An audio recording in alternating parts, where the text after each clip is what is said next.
We're going to talk about synastry and astrology and my counterpart's synastry chart with mine. So I was really sad the other day because I was like, he doesn't really activate my 7th and 8th house, which is the house of partnerships and deep transformations. And I don't activate his 7th house of partnerships. I only activate his deep transformations. And that I have his 8th house is in Capricorn. My 8th house is in Aries.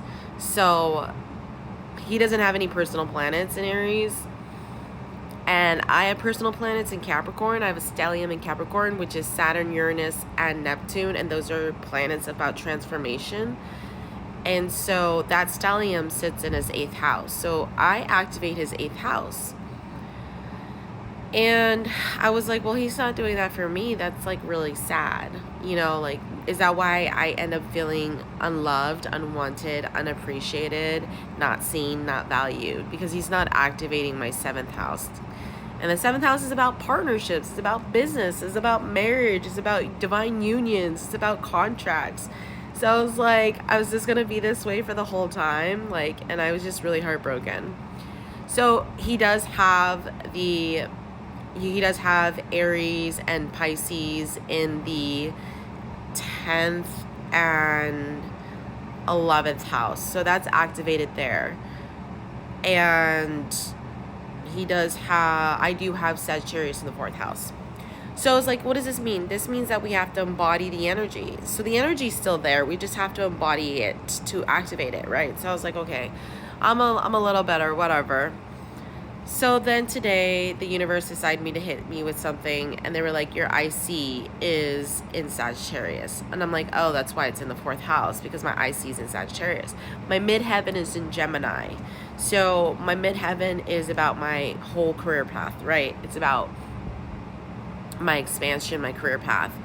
And he is Gemini. Like his rising sign's Gemini. So I was like, interesting.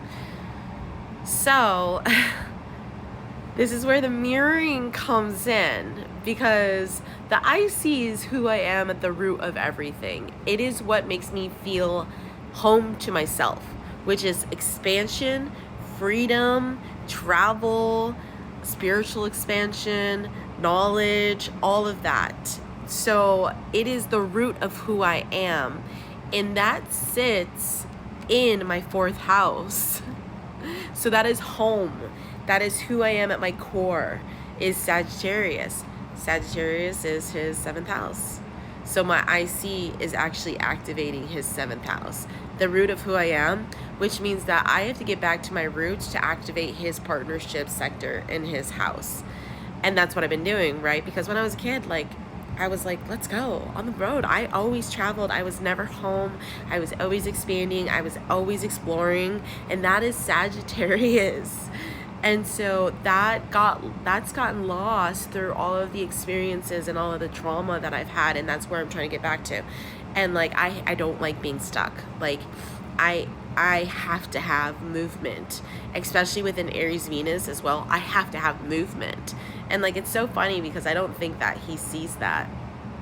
So it's not that I'm not activating his 7th house. I am. The root of who I am activates his 7th house of partnerships.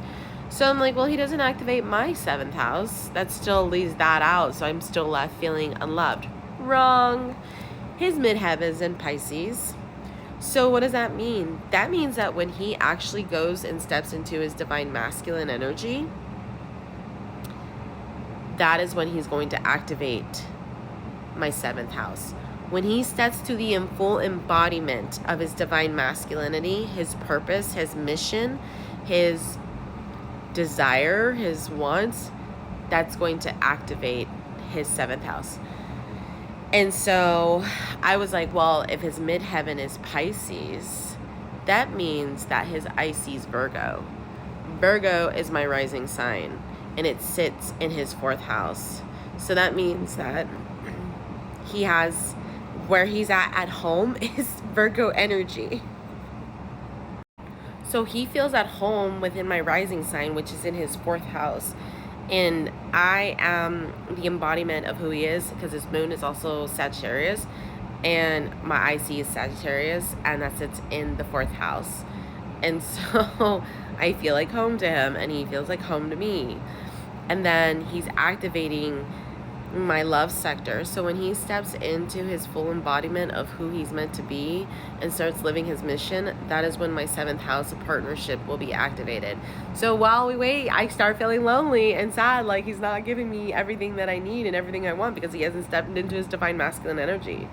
And once he steps into his divine masculine energy, that's when everything in union will fall into place. And I'm like, mind blown. My mind is blown.